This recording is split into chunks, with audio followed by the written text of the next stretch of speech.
Chers révolutionnaires du Grand Sahel d'Afrique et du monde, mon bonjour à vous. Nous avons totalement confiance en notre peuple parce que le peuple de l'AES dans son ensemble a montré qu'il est un peuple résilient, un peuple qu'on ne peut pas tromper, un peuple qu'on ne peut pas dérouter. Parce que vous devrez vous souvenir de notre parcours, d'où est-ce que nous venons. Parce que tout ce que nous avons aujourd'hui comme acquis, ça provient de votre lutte, de notre lutte commune. Ça n'a pas commencé hier, ça n'a pas commencé avant-hier. C'est quelque chose qui a été bâti, brique par brique, pour atteindre ce niveau. Donc, on n'a pas besoin d'apprendre à un Sahélien et les raisons derrière notre lutte. C'est pour ça que je vais évoquer trois sujets. Le premier sujet va concerner le Burkina Faso. Le deuxième sujet va concerner le Mali. Et le troisième sujet va concerner le Niger. C'est très important. Donc, partagez au maximum pour que le maximum de personnes puissent être là.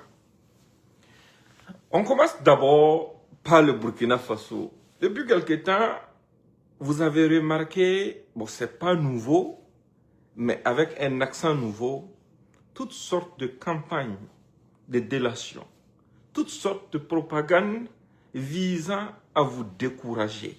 Émanant de qui? Émanant de ceux qui soutiennent les terroristes. Nous sommes dans une lutte et aujourd'hui, on n'a pas besoin de dire à un Burkinabé, c'est quoi la priorité du pays? Un Burkinabé qui est incapable de condamner les actes terroristes. Un Burkinabé qui fait la propagande des terroristes et qui insulte notre armée. Un Burkinabé qui vilipende ceux qui donnent leur vie pour notre pays n'a pas de mots à dire. Il n'a absolument aucune leçon à vous apprendre. Parce que aujourd'hui, ceux qui aiment cette patrie aiment forcément ceux qui meurent pour la patrie. Parce que sans leur sacrifice, il n'y aura pas de pays. Et le président Ibrahim Traoré a fait du Burkina Faso sa priorité. Le peuple burkinabé se reconnaît dans cette révolution. Ça, ce n'est même pas un débat. Mais il n'y aura pas de place pour la trahison. Jamais. On vous présente des noms par moment pour vous dire que non, ces gens-là, ils avaient été enlevés. Je vous donne par exemple le cas de Bamouni. Ils viennent, ils vous disent que non, les gens comme Bamouni, ce sont des militaires courageux qui ont été enlevés. Quels militaires courageux? Vous avez clairement entendu le même Bamouni ici dans des audios en train de planifier des attaques contre les VDP et les forces de défense et de sécurité. Ça, c'est une autre forme de terrorisme.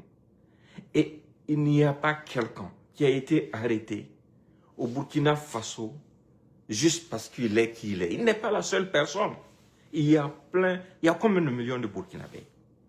Mais si les gens estiment qu'ils peuvent jouer avec la vie des autres Burkinabés, qu'ils peuvent jouer avec le sacrifice de nos FDS et de nos VDP, on ne peut pas s'asseoir et les regarder faire. Ça ne se fait pas. C'est ce que nous avons demandé au président du Faso. C'est ce que nous avons demandé à tous les leaders de cette révolution.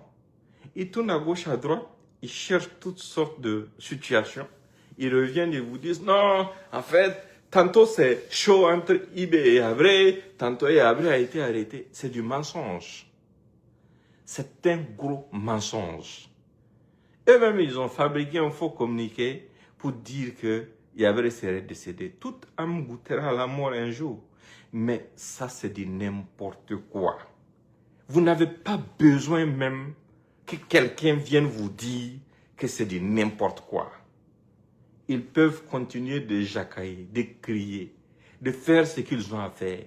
Mais souvenez-vous d'une chose, je vous l'ai toujours dit, leur lutte a toujours consisté à trouver des voies et moyens pour mettre les Burkinabés en conflit. Vous vous souvenez, et les premières arrestations qu'il y a eu lieu lors de leur premier complot, qu'est-ce qu'ils avaient voulu faire? Le procès l'a révélé.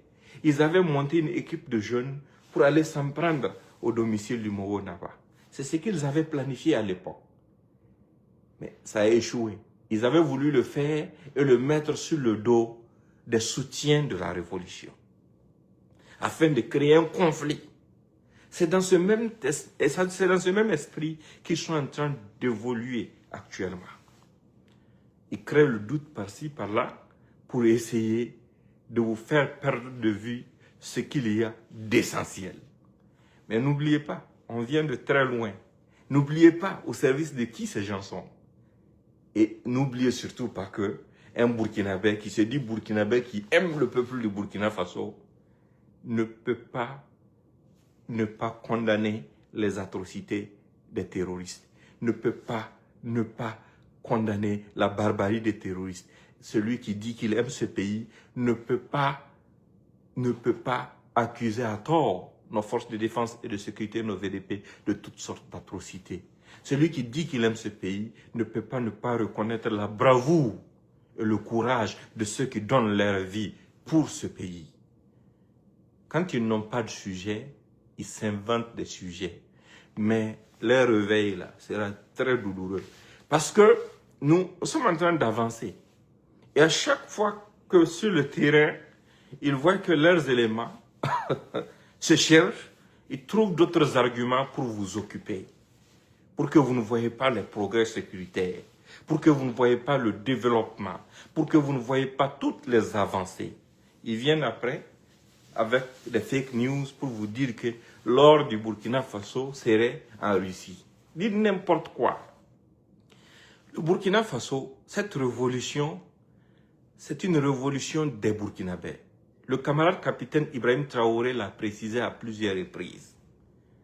Il est au service des Burkinabés, pour l'intérêt supérieur du peuple du Burkina Faso. On n'a pas quitté un maître pour aller chez un autre maître. Il travaille exclusivement dans l'intérêt supérieur de notre peuple. Donc notre or, là, si aujourd'hui nous avons des réserves d'or qui n'existaient pas avant là, c'est pas pour aller confier ça à un autre pays, non. C'est parce qu'on a appris des leçons du passé. C'est parce qu'on veut être libre.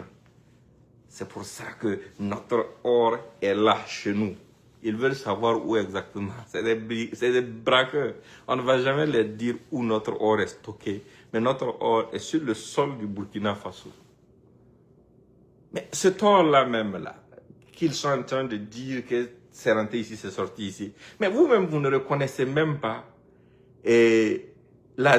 comment dirais-je, la transformation apportée par le président. Et vous revendiquez quel or? Parce qu'il n'y avait pas de réserve d'or pour ce pays. Même le contrat avec les différentes mines ont été renégociés sous cette révolution. Le premier lingot qui a été déposé à la réserve d'or du Burkina Faso, c'est sous le leadership du camarade capitaine Ibrahim Traoré. C'est lui qui a eu cette vision par amour pour le pays. Parce qu'il sait très bien. Il a compris la marche du monde. Donc ne les laissez pas vous distraire. Tout ce qu'ils savent faire, c'est la calomnie. Et c'est des gens, là où vous allez savoir que leur bestialité est sans limite là. Depuis qu'ils sont là, ils ne peuvent jamais accuser le président du Faso lui-même, personnellement, du détournement d'un centime. Parce que tous ceux qui sont là, qui connaissent le président, savent une chose. Tu peux avoir le président Ibrahim Traoré avec n'importe quoi, mais pas avec de l'argent. Il n'a aucun intérêt pour l'argent. Si tu comptes sur le président Ibrahim Traoré pour qu'il te donne de l'argent, pour que tu accompagnes, c'est que tu vas baisser les bras. Parce que ça ne va jamais arriver. Donc, ayant vu qu'à ce niveau, il n'y a rien. Qu'est-ce qu'ils font? Ils s'en prennent à sa famille. C'est quoi le crime de sa famille? Les membres de sa famille, ils s'en prennent à eux juste parce qu'ils sont de sa famille. C'est quand même lamentable. C'est quand même vraiment très lamentable que des gens se comportent ainsi. Juste parce que quelqu'un est membre de la famille du président, vous vous permettez de vous en prendre à la personne. Mais ce n'est pas étonnant. Ça vient de qui? Ça vient des ennemis. Ce que ton ennemi pose comme acte là, ça ne doit pas te surprendre. Et ça ne doit pas te distraire aussi. Il faut continuer à persévérer, à te battre. Ce sont eux qui manipulent les gens émotionnels pour les dérouter de l'essentiel. Mais écoutez attentivement. Là où nous sommes des grands garçons. On n'a pas besoin que quelqu'un vienne nous apprendre la raison derrière ce qui nous a amené à lutter pour l'instauration de cette révolution. Cette révolution pour laquelle les Burkinabés ont prié depuis longtemps. Vous vous souvenez très bien, le rappel il est pédagogique, donc par moment il le faut. Parce que le rappel profite aux croyants. Écoutez bien, vous vous souvenez qu'il fut une période où dans notre armée, et c'était une calache pour 2 hommes. Il n'y avait même pas d'armes, ni de munitions pour la plupart de nos FDS. N'en parlons pas de nos VDP. Vous vous souvenez que dans un passé récent, quand il y avait des attaques et qu'il y avait des blessés, on nous disait que l'hélicoptère ne pouvait pas voler de nuit. Pas pour aller appuyer les positions, hein. Non, non, non. Même pour aller prendre ceux qui ont été blessés au front. Tout ça a changé depuis quand?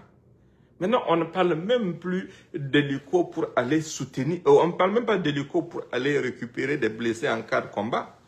Actuellement, même quelle que soit l'heure du jour ou de la nuit, quand il y a une situation, il y a toujours une capacité d'intervention et de soutien.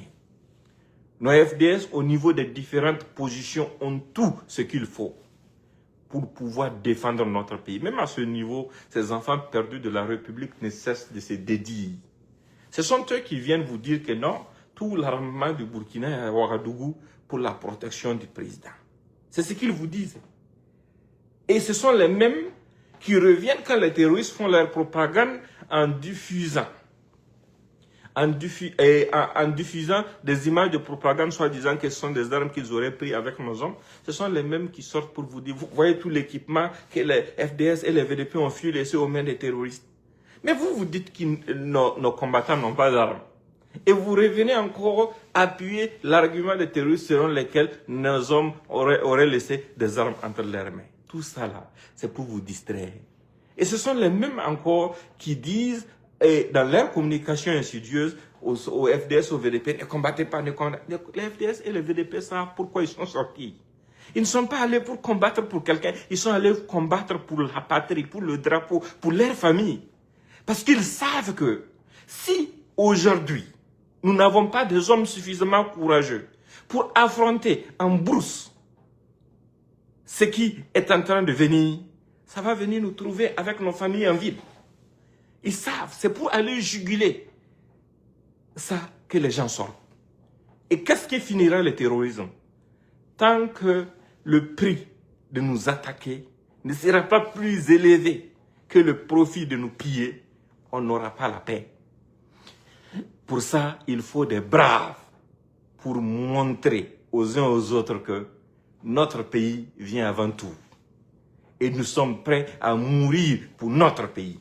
Nous sommes prêts à mourir pour notre patrie. Nous sommes prêts à mourir pour nos familles et pour notre drapeau. C'est ça la bataille. Et nous en sommes fiers. Nous en sommes fiers. Et nous sommes fiers aujourd'hui, nous sommes fiers demain de nos braves combattants, de nos FDS, de nos VDP et de tous ceux qui luttent jour et nuit pour la survie de notre patrie. On ne discute pas beaucoup. Nous n'avons besoin de personne pour pouvoir nous dire pourquoi nous nous battons. On le sait déjà suffisamment. Parce que nous avons travaillé ensemble depuis le début jusqu'à aujourd'hui pour instaurer ce qui est là aujourd'hui. C'est le fruit de notre travail commun qui est là.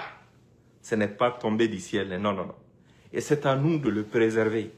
C'est à nous de continuer à nous battre pour cet idéal. C'est à nous de refuser que quiconque devienne un obstacle pour la marche commune. Parce que notre pays vient avant tout. Notre pays vient avant tout. Et aujourd'hui, nous avons eu la bénédiction d'avoir à la tête de notre pays un leader respecté et aimé dans le monde entier. Vous voyez même la jalousie que ça crée. Est-ce que vous pensez que c'est n'importe quel leader qui peut être accepté, aimé de la jeunesse du monde entier? Ça, c'est déjà une grande gloire pour notre nation. Et c'est une grande victoire. C'est quelque chose qu'aucun budget, aucun argent ne peut acheter. Et c'est quelque chose d'irremplaçable. Combien de coups montés, combien de manipulations, combien de complots ont été ourdis contre ce jeune leader. Tout est parti à l'eau. Ça aussi, ça doit inspirer ceux qui sont bêtes, qui pensent que non, ils peuvent toujours trouver une fenêtre. On vous utilise pour vous sacrifier. On vous utilise pour vous mettre en danger. Et après, ils sauront que vous allez échouer. Et ceux qui vous utilisent là, ils sont à l'abri en train de faire ce qu'ils veulent. Ils s'en fichent de vous. Ils s'en fichent de vous. Ils vous transforment en traître contre votre propre nation. La nation a besoin de nous tous, sans aucune exception. Mais celui qui fait de la nation et des fils et filles de la nation qui se battent pour cette nation est une cible là. Cette personne deviendra de facto l'ennemi de l'ensemble du peuple. Parce que le peuple sait ce qu'il veut. Le peuple sait qui se bat pour lui.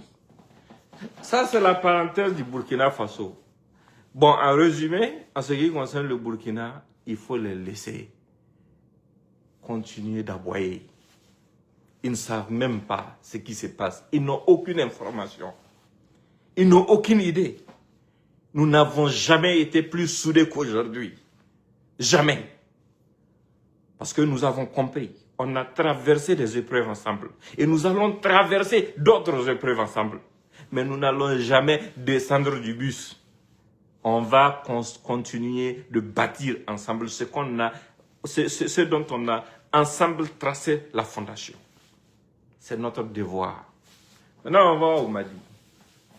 Vous avez vu, il n'y a pas beaucoup de choses à dire, à part encourager les FAMA, les MSA, les Gatia, qui sont en train de se battre corps et âme pour la survie du peuple malien. Ceux qui ont prié pour la chute de Bamako ont aujourd'hui récolté une grande honte. Parce qu'aujourd'hui, la détresse des narcoterroristes et leurs alliés est très, très, très évidente. Et ce qui me fait rire dans cette situation, c'est que j'ai passé des années à expliquer ici, même aux uns aux autres, qu'au Mali, il n'y a pas de rébellion Touareg. Il n'y a que des narcoterroristes. Il n'y a pas de différents groupes. C'est le même groupe terroriste. Je vous ai parlé de la manipulation, de comment est-ce que IAD a planifié pour diviser les populations noires aussi du Sahara, afin de pouvoir atteindre son objectif de création d'un État fictif au nord du Mali. Je vous ai expliqué ça. Certains n'ont pas compris. Mais la réalité actuelle du terrain montre clairement que j'avais vu juste. Parce que ce sont les mêmes groupes. Ce sont nos propres frères qui n'ont rien compris, qui acceptent de prendre des armes pour s'allier à ces gens, pour déguerpir leur propre village, pour faire du mal à leur propre famille. Pendant que ces gens, eux, ils vous interdisent de toucher à leur village, de toucher à leur bétail. Vous faites des vôtres les premières victimes du terrorisme. Et ça, c'est une honte. C'est une honte. Maintenant, on va au Niger. J'ai vu une délinquante publier une vidéo appelant les Touaregs du Niger à venir soutenir les narcoterroristes du Mali. Ce n'est pas les Touaregs qui sont en rébellion au Mali. Hein. Non, non, non. Les vrais Touaregs, là, ce sont eux qui sont au MSA. Ce sont eux qui sont dans les Gatia. Ce sont eux qui sont dans la République. Ce sont eux les vrais Touaregs. Les narcoterroristes sans identité ni nationalité qui ont pris les armes contre la République du Mali, là, ce ne sont pas des Touaregs. Ils ne représentent aucun Touareg. De la même façon que les terroristes qui ont pris les armes ne représentent, et les Koufa et autres ne représentent aucun peuple. Ils représentent leur propre personne. Ils ne représentent aucun groupe ethnique. C'est juste une association d'intérêts. C'est tout. Donc, celle-là fait une vidéo pour soi-disant appeler les Touaregs du Niger à venir en soutien aux narcoterroristes au Mali. Mais au Niger, il n'y a pas de Touareg, il n'y a pas de Jarma, il n'y a pas de Hausa, il n'y a rien. Il n'y a que des Nigériens qui sont dans la République. Vous voulez que les gens viennent se sacrifier pour votre pacte satanique avec vos maîtres, dont nous ignorons tout. Vous voulez que des gens viennent vous soutenir pour que vous continuiez de détruire leur mode de vie, leur famille et autres. Quand vos alliés, des JNIM et autres, là, font des attaques au Niger et autres, ça ne touche pas seulement une communauté spécifique du Niger. Ça touche tous les Nigériens, sans aucune exception, y compris ceux que vous appelez les Touaregs du Niger, ça les touche aussi. Donc chez les Touaregs du Niger, il n'y a que la République. Il n'y a pas de Touareg au Niger, il n'y a pas de Songo au Niger, il n'y a pas de Charma au Niger, il n'y a pas de Bozo au Niger, il n'y a pas de Hausa au Niger, il n'y a que des Nigériens. Et votre stratégie de division, là, ça ne va pas prospérer. Et ceux qui sont bêtes, qui suivent ce genre de personnes, ces idioties, là, ce sont ces genres de personnes qui deviennent des moutons de sacrifice. Quelle que soit la durée de cette bataille-là, nous allons la gagner. Le temps est de notre côté. La démographie est de notre côté. La force publique est de notre côté. Nos États là, c'est pas la Syrie. C'est pas l'Afghanistan en plus. Non. Nos États là, c'est autre chose. C'est une autre réalité. Et quel que soit le temps que ça va prendre, c'est vous qui allez perdre. C'est vous qui allez perdre indéniablement. Parce que notre terre, nous allons la laisser à la merci de qui que ce soit, quel que soit le prix à payer. Donc, c'était le message que j'avais pour vous aujourd'hui. Ça fait vraiment longtemps et je continue de travailler sur beaucoup de dossiers. Je vous exhorte à partager cette vidéo au maximum et on se reprend très bientôt. N'oubliez pas de confirmer le code. Allez-y, confirmez le code avant de partir. Merci infiniment. Vive Ibé, vive la révolution, vive Tchani, vive Goïta. La patrie ou la mort, nous vaincrons. Et voilà, on arrive à la fin de cette vidéo. Si elle vous a plu, vous savez quoi faire.